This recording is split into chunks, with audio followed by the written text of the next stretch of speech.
السلام علیکم ورحمۃ اللہ وبرکاتہ، نحمده ونصلی علی رسولہ الکریم، اما بعد فاعوذ باللہ من الشیطان الرجیم، بسم اللہ الرحمن الرحیم، رب اشرح لی صدری ویسر لی امری واحلل عقدۃ من لسانی یفقہوا قولی۔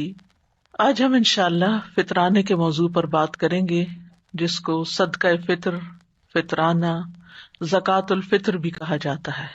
یہ وہ زکوٰۃ ہے جو رمضان کے روزے ختم ہونے کی وجہ سے واجب ہوتی ہے۔ اس کو زکوٰۃ الرؤوس، سر کی زکوٰۃ، زکوٰۃ الرقاب، گردن کی زکوٰۃ، اور زکوٰۃ الابدان، جسم کی زکوٰۃ کا نام دیا جاتا ہے، یعنی یہ بھی نام اس کے رکھے گئے ہیں، لیکن عمومی طور پر اس پر صدقۃ الفطر یا زکوٰۃ الفطر کا نام بولا جاتا ہے۔ جب صدقہ کا لفظ استعمال ہوتا ہے تو صدقے کا لفظ بھی زکوٰۃ کے لیے آتا ہے جو مسلمان پر واجب ہوتی ہے، جیسا کہ سورۃ التوبہ میں آتا ہے انما الصدقات للفقراء، جبکہ وہاں صدقات سے مراد زکوٰۃ ہے۔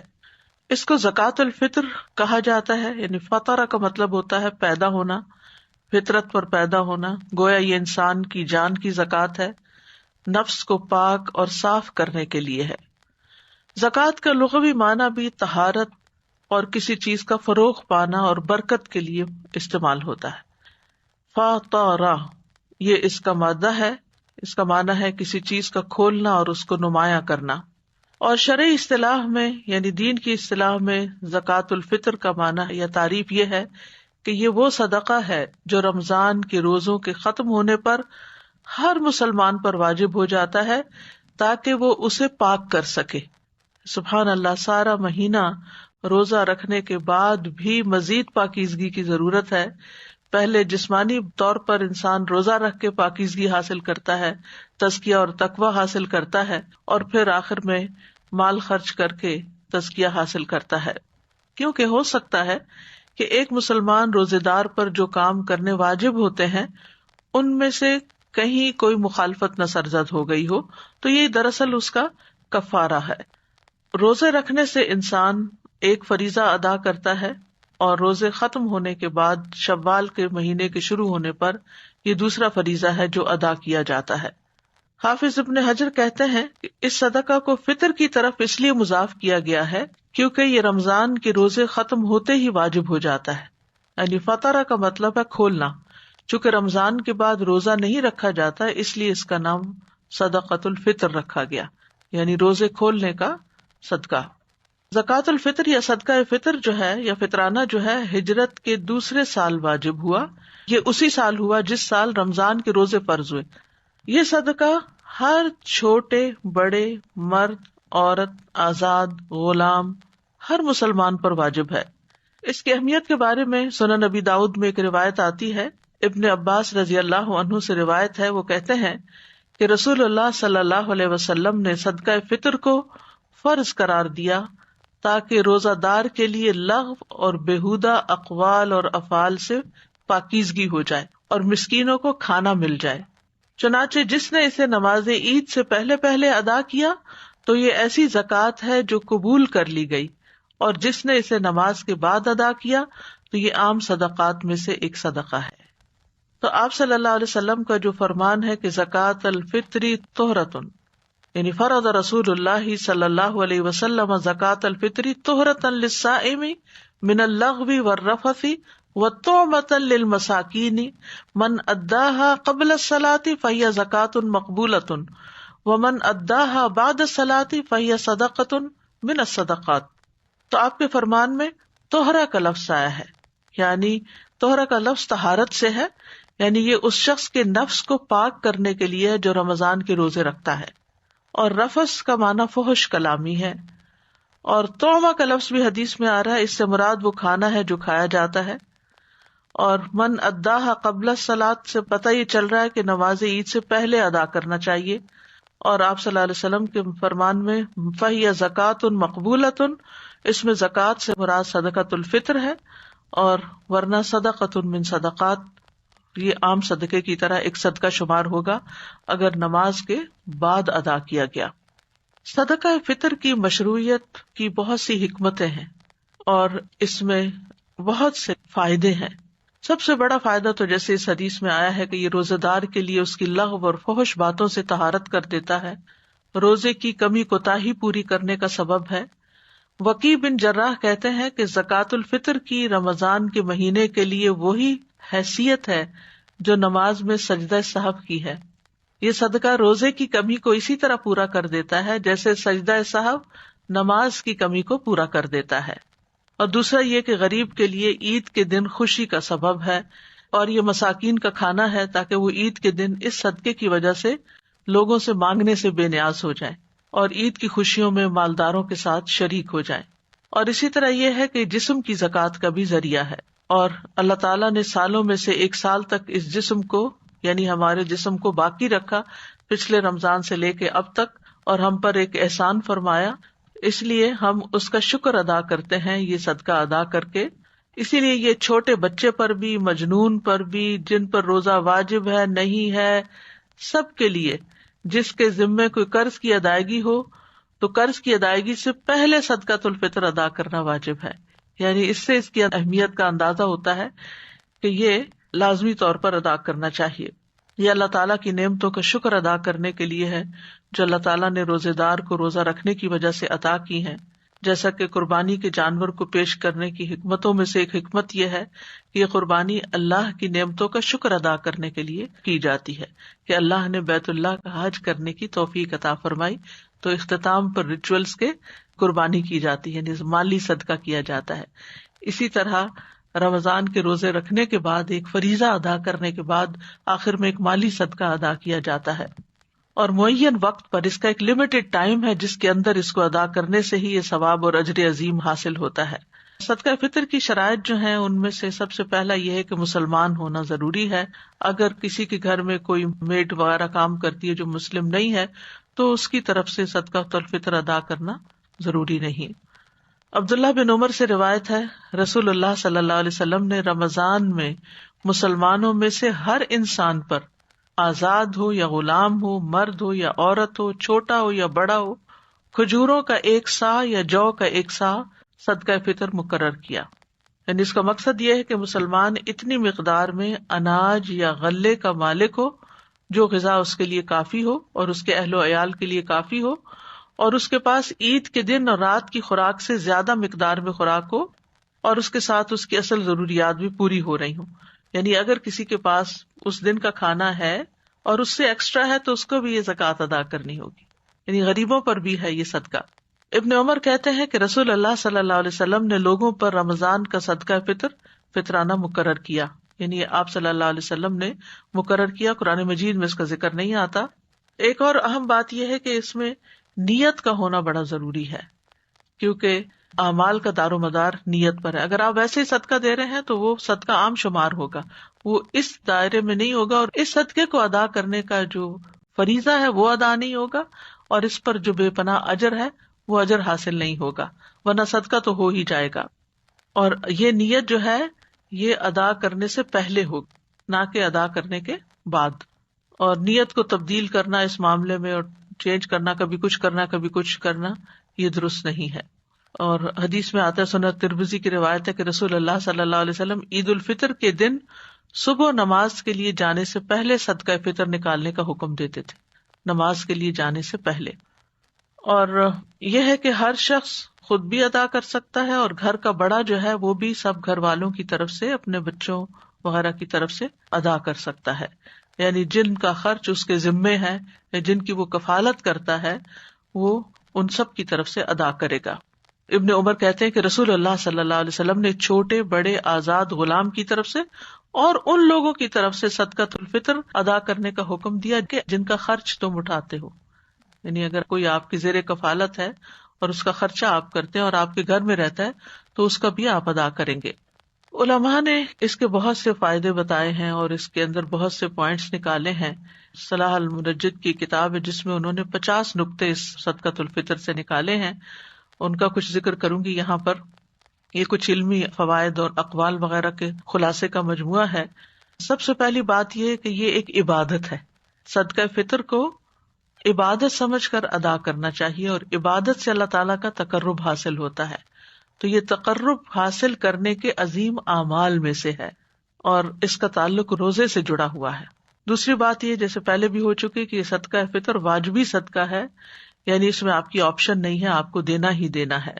اور اس کے واجب ہونے کی دو وجوہات ہیں. نمبر ایک یہ کہ یہ روزے دار کو لغو اور جنسی باتوں سے پاک کرنے کے لیے ہے، اور دوسرا یہ کہ یہ عید الفطر کے دن مساکین کا کھانا ہے. صدقہ فطر کا مقصد کیا ہے؟ مقصد یہ ہے کہ مساکین اور محتاج فقراء کے لیے فراخی کی جائے، اور اس دن ان کو مانگنے اور لوگوں کے منتیں کرنے اور ان کے آگے ہاتھ پھیلانے سے بے نیاز کیا جائے.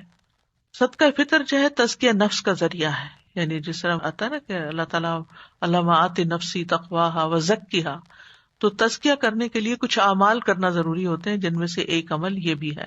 پھر یہ کہ یہ ہر مسلمان پر فرض ہے. پھر یہ کہ یہ صدقہ اس پر بھی فرض ہے جو خواہ روزہ نہ بھی رکھے. روزہ نہ رکھنے کی وجہ کیا ہے؟ انتہائی بڑھاپا ہو، یا کوئی مستقل بیمار ہو، یا ایسی بیماری ہو، یا یہ کہ عورت حاملہ ہو، یا بچے کو دودھ پلا رہی ہو اور اس کے لیے روزہ رکھنا بچے کے لیے نقصان دہ ہو اور اس نے روزے نہیں رکھے، تو وہ بھی یہ صدقہ ادا کریں گے. لیکن حمل میں جو بچہ ہے، پیٹ کا بچہ جو ہے، اس کا صدقہ نہیں ادا ہوگا جب تک وہ دنیا میں آ نہیں جاتا، پیدا نہیں ہو جاتا. لیکن اگر کوئی ویسے ہی دینا چاہے تو مستحب ہے، صدقہ ہی ہے، نکل جائے. واجب نہیں ہے، لازم نہیں ہے، اگر دینا چاہے تو اور بات ہے. پھر یہ کہ صدقہ فطر رمضان کے آخری دن سورج غروب ہونے پر واجب ہوتا ہے. سورج غروب ہونے پر واجب ہوتا ہے، اس سے پہلے نکال سکتے ہیں، لیکن وجوب کا ٹائم جو ہے وہ آخری روزے کے اختتام پر ہے. مثلاً جو سورج کے غروب ہونے سے پہلے شادی کر لے، یا اس کا بچہ پیدا ہو جائے، یا وہ اسلام قبول کر چکا ہو، تو اس پر یہ صدقہ فطر ادا کرنا لازم ہوگا. اور اگر سورج غروب ہونے کے بعد یہ اعمال کیے ہوں تو اس صورت میں صدقہ فطر واجب نہیں ہوگا. یعنی ایک ٹیکنیکل سی بات ہے. مثلاً ایک بچہ مغرب سے بعد پیدا ہوا ہے تو اس پر واجب نہیں، اگر مغرب سے پہلے یعنی رمضان کے اندر پیدا ہوا تو اور بات ہے. اسی طرح اگر سورج غروب ہونے سے پہلے کوئی مسلمان ہو جائے، کلمہ پڑھے، تو اس پر یہ صدقہ آئے گا. لیکن اگر سورج غروب ہونے کے بعد اس نے پڑھا تو اس پر یہ واجب نہیں. دے تو مستحب ہے، پسندیدہ ہے. اسی طرح جو شخص واجب ہونے کا وقت پانے سے پہلے فوت ہو جائے، مثلاً مغرب سے پہلے پہلے کسی کی جان نکل جائے، تو اس پر بھی صدقہ فطر نہیں ہوگا. لیکن اگر اس کی جان نکلی ہے مغرب کی اذان کے بعد یا سورج غروب ہونے کے بعد، تو پھر اس کے اوپر قرض ہوگا، اس کو ادا کرنا ہوگا اس کو دفنانے سے پہلے. پھر یہ ہے کہ صدقہ فطر کے لیے مال کا کوئی نصاب مقرر نہیں کہ آپ صاحب نصاب ہوں اور زکوٰۃ دوسری دیتے ہوں تو تبھی آپ کے اوپر یہ لازم ہے. نہیں، ہر وہ آدمی جو اپنی خوراک یعنی اپنی ذاتی اور اپنے کنبے کی پرورش کر رہا ہو اور اس کے پاس عید کے دن یا اس رات سے زائد غلہ موجود ہو تو اس پر صدقہ فطر واجب ہوگا. پھر ہر انسان اپنے اور اپنے زیر کفالت لوگوں کا صدقہ فطر ادا کرے گا، اور اپنی بیوی کی طرف سے بھی، خواہ بیوی کے پاس مال ہو بھی، اپنے بچوں کی طرف سے، اپنی محتاج اولاد اور محتاج والدین، یعنی اگر والدین اس کے پاس رہتے ہیں تو ان کی طرف سے بھی، اور اگر کوئی بیٹی جیسے طلاق کے بعد یا بیوہ ہو کر واپس آ گئی ہے تو اس کی طرف سے بھی. اسی طرح اس بیٹی کی طرف سے بھی جس کی ابھی رخصتی نہیں ہوئی اور وہ ابھی اسی گھر میں رہ رہی ہے ماں باپ کے، تو ان کی طرف سے بھی وہ صدقہ فطر ادا کرے گا. اولاد اگر مالدار ہے تو اس پر ان کی طرف سے صدقہ فطر ادا کرنا لازم نہیں. یعنی اگر بچے جو ہیں وہ خود کماتے ہیں، اپنے گھر والے ہیں، تو پھر باپ کے اوپر ذمہ داری نہیں ہے کہ وہ ان بچوں کی طرف سے ادا کرے، وہ اپنا خود کریں گے اپنی طرف سے، اپنی فیملیز کی طرف سے. لیکن جو ڈپینڈنٹ اولاد ہے، گھر میں رہ رہی ہے، باپ کے ساتھ رہ رہی ہے کسی بھی وجہ سے، تو ان کا وہ ادا کرے گا. پھر اسی طرح طلاق رجعی کی صورت میں شوہر کا بیوی کی طرف سے صدقہ فطر ادا کرنا ضروری ہے. لیکن اگر کوئی بیوی طلاق بائنہ لے چکی ہے یا سرکشی دکھا کے ناراض ہو کے گھر سے نکل چکی ہے تو اس کا صدقہ فطر ادا نہیں کرنا ہوگا. اسی طرح بیٹے کے ذمہ سوتیلی ماں کا صدقہ فطر ادا کرنا لازم نہیں. یعنی اگر کوئی بچہ اپنے محتاج باپ کی بیوی کی طرف سے صدقہ ادا کرنا چاہے تو ضروری نہیں، اگر کرے تو احسان ہے، کیونکہ بیٹے کے اوپر باپ کی بیوی کا نان نفقہ لازم نہیں ہے، واجب نہیں ہے. اگر وہ دیتا ہے تو یہ بہت بڑا احسان ہے، لیکن اگر وہ نہیں دے سکتا یا نہیں دیتا تو اس پر کوئی گناہ نہیں.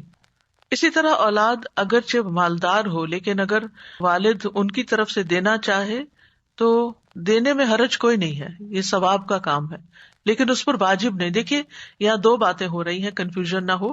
ایک ہے واجب، لازم آپ نہیں دینا ہے، اور ایک یہ ہے کہ آپ دینا چاہیں تو دے دیں، اور اگر آپ نہیں دینا چاہتے تو آپ کے اوپر کوئی پوچھ نہیں ہے. تو اولاد اگر مالدار ہو تو اپنا خود دے گی، لیکن اگر والد کہ نہیں بچے میں آپ کی طرف سے بھی دے رہا ہوں تو خوشی سے دے دے، وہ ادا ہو جائے گا. پھر انسان جن کے خرچ کا ذمہ دار نہیں، ان کی اجازت سے ان کا صدقہ فطر دے سکتا ہے. ٹھیک ہے نا، کیونکہ بعض اوقات ایسے رشتے دار گھر پہ ہوتے ہیں یا ایسے لوگ آپ کے گھر رہ رہے ہوتے ہیں. لوگ بعض اوقات اپنے دور پار کے محتاج رشتے داروں کو اپنے گھر لے آتے ہیں، یعنی جو ٹیکنیکلی آپ کی کفالت میں نہیں ہے لازمی طور پر، لیکن ویسے آپ احسان کے درجے میں ان کو اپنے ساتھ رکھے ہوئے ہیں. اسی طرح مالک کے ذمہ اپنے مسلمان خادموں کا صدقہ یا فطر ادا کرنا واجب نہیں. مثلا سرونٹس ہیں آپ کے گھر میں، تو آپ کے لیے ضروری نہیں کہ آپ ادا کریں، لیکن اگر آپ ادا کریں گے تو آپ کی طرف سے احسان ہوگا.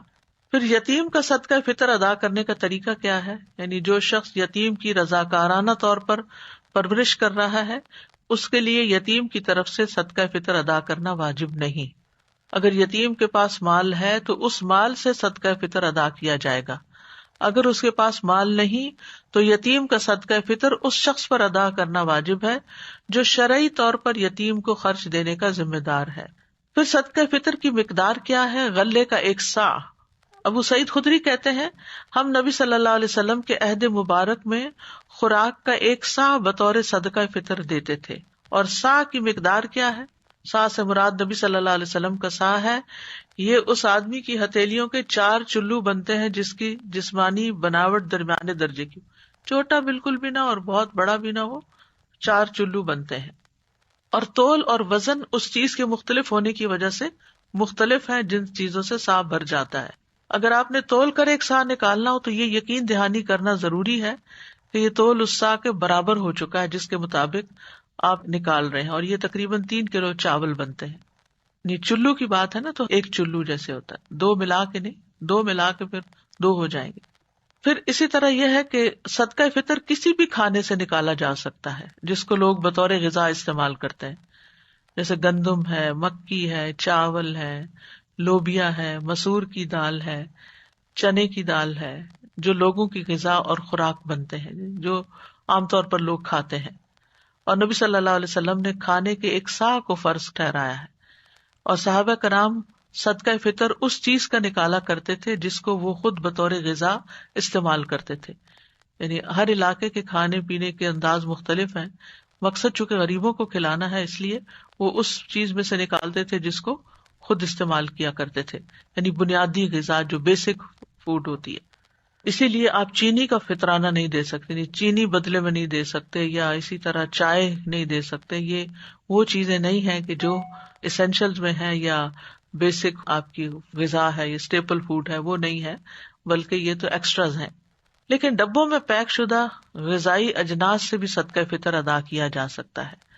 یعنی اگر آپ وزن دیکھ لیتے ہیں ان کا، اور چاول جو ہیں وہ پیکٹ میں ہے تو پیکٹ بھی دے سکتے، ضروری نہیں کہ کھول کے اس کو کھلا کر کے چلو ناپ کے آپ دیں.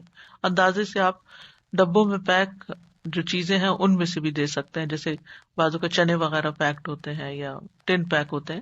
بس شرط یہی ہے کہ وہ عام لوگ کھاتے ہوں، جیسے لوبیا ہے، چنے ہے، مکی ہے، مٹر ہے، پھلیاں ہیں، یہ چیزیں بھی صدقہ فطر میں نکالی جا سکتی ہیں، لیکن اس کے لیے صحیح ماپ تول کے ساتھ اس کو ادا کرنا چاہیے.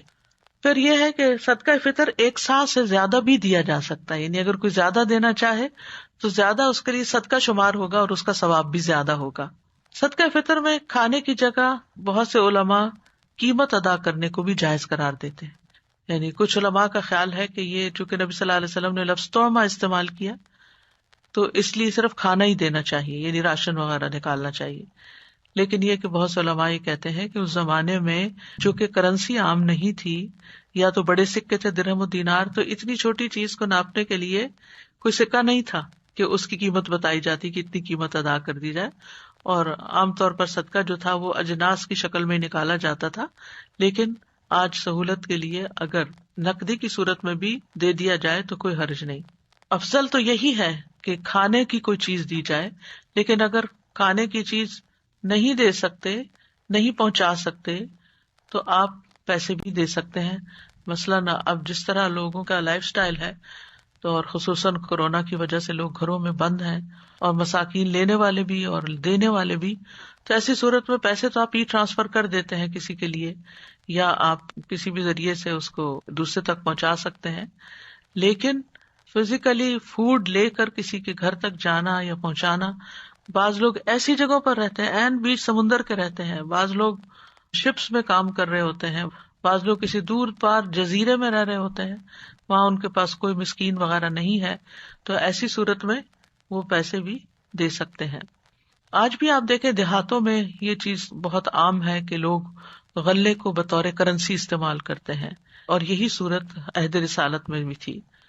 تومہ کا لفظ اگرچہ خوراک کے لیے آتا ہے، لیکن تومہ کا لفظ دوسرے معنوں میں بھی استعمال ہوا ہے. ویسے صدقہ فطر میں قیمت نہ دینے کی حکمت کیا ہے؟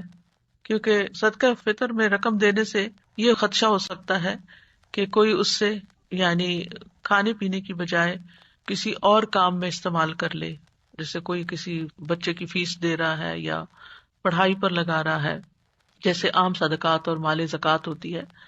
تو صدقہ فطر جو ہے اس کو کھانے پر ہی استعمال ہونا چاہیے، الا یہ کہ آپ جب پیسہ دے دیتے ہیں تو پھر جس کو دیا ہے اس کی شدید ضرورت پر بھی ڈپینڈ کرتا ہے. صدقہ فطر کو نکالنے کے 2 اوقات ہیں، ایک مستحب وقت ہے اور ایک جائز وقت ہے. مستحب وقت تو عید کے دن صبح سویرے نکالنا ہے، کیونکہ رسول اللہ صلی اللہ علیہ وسلم نے حکم دیا کہ صدقہ فطر اس وقت ادا کرنا ہے جس وقت لوگ عید کے لیے نہیں نکلے، یعنی کہ نکلنے سے پہلے دینا.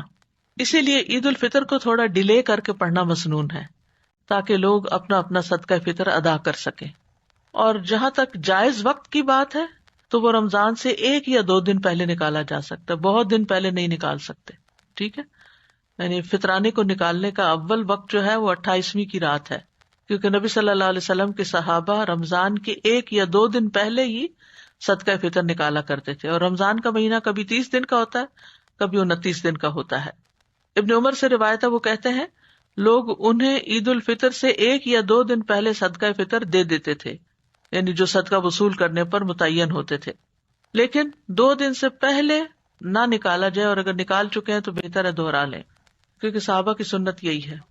پھر اسی طرح صدقہ فطر میں نائب مقرر کرنے کا جواز بھی ہے.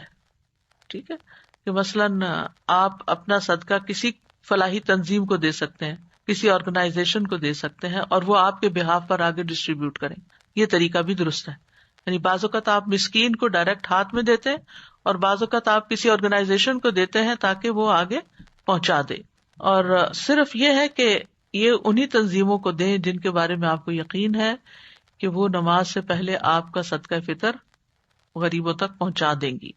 اس کو سال بھر جمع کر کے نہیں رکھنا چاہیے، اور جان بوجھ کر ڈیلے نہیں کرنا چاہیے صدقہ فطر کو، اور یہ حرام ہے. اگر کوئی مؤخر کرتا ہے تو اس پہ قضا تو لازم ہوگی، لیکن وہ اجر و ثواب کھو دے گا. عید کی نماز ادا کرنے کے بعد صدقہ فطر ادا کرنا یعنی مکروہ میں سے آتا، ہو جائے گا لیکن وہ مستحب اور جو افضل وقت ہے، یہ تقرب کا وقت ہے، وہ نکل گیا.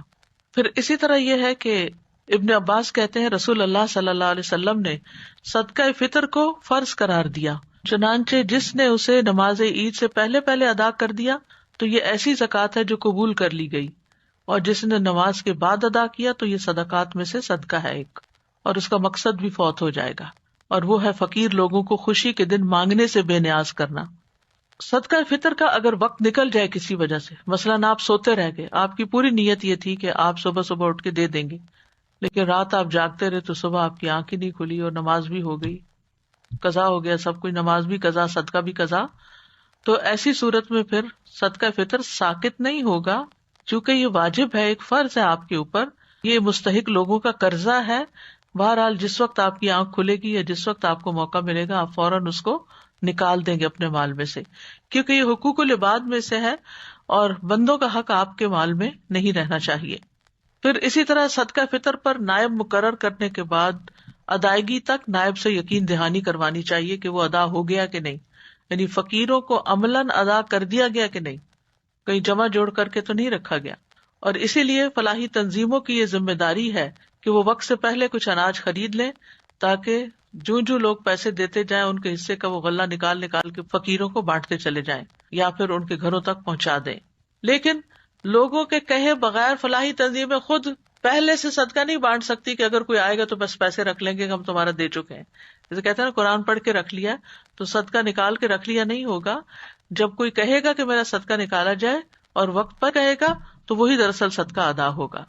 اور صدقہ فطر کے جو مصارف ہیں عموماً کہا جاتا ہے کہ زکوٰۃ کے مصارف میں، لیکن یہ ہے کہ ایک قول یہی ہے کہ یہ فقیروں اور مسکینوں کا حق ہے. اور ابن تیمیہ اور ابن قیم نے اسی قول کو ترجیح دی ہے کہ یہ فقیروں اور مسکینوں کو ہی دینا چاہیے، باقی سب کے لیے نہیں ہے. اور صدقہ فطر کے لیے نیک فقراء کو تلاش کرنا چاہیے. اگر پتہ چلے بعد میں کہ جس کو صدقہ فطر دیا گیا وہ غنی تھا تو دینے والے کو کوئی نقصان نہیں ہوگا، اس کی ادائیگی ہو جائے گی، لیکن لینے والے کو نہیں لینا چاہیے کیونکہ اس کو پتا ہے کہ وہ نہ فقیر ہے نہ مسکین ہے. صدقہ فطر میں ظاہر پر معاملہ کرنا ہوگا کہ جو فقیر مسکین نظر آتا ہے اپنی گفتگو سے یا لباس سے یا حالت سے. باطن کا مالک اللہ جانتا ہے کہ کون مانگ مانگ کے کتنا امیر ہو چکا ہے، یہ اللہ کو پتا ہے. اسی طرح صدقہ فطر مسجد میں یا خیراتی منصوبوں میں نہیں دیا جا سکتا، چیریٹی کے پروجیکٹس میں نہیں دیا جا سکتا. یہ غریبوں اور فقیروں کا ویسے ہی حق ہے. ایک صدقہ جو ہے وہ متعدد افراد کو، اور متعدد افراد کا صدقہ ایک شخص کو دیا جا سکتا ہے. یعنی ایک فطرانہ 5 لوگوں میں بھی بانٹ سکتے ہیں اور 5 فطرانے ایک شخص کو بھی دے سکتے ہیں. اور فقیر آدمی جب کسی سے صدقہ فطر لیتا ہے اور وہ اس کی ضرورت سے زیادہ ہو تو وہ اس میں سے اپنی طرف سے یا کسی فرد کی طرف سے بھی صدقہ فطر ادا کر سکتا ہے جس کا خرچ اس کے ذمہ ہو. اور جس کے صدقہ فطر ادا کرنے کا انسان ذمہ دار ہو اس کو صدقہ نہیں دیا جا سکتا. یعنی جو آپ کی زیر کفالت ہیں اور جن کا نان نفقہ آپ کے اوپر ہے، آپ ان کو صدقہ فطر نہیں کھلا سکتے، جیسے ماں باپ ہیں یا حقیقی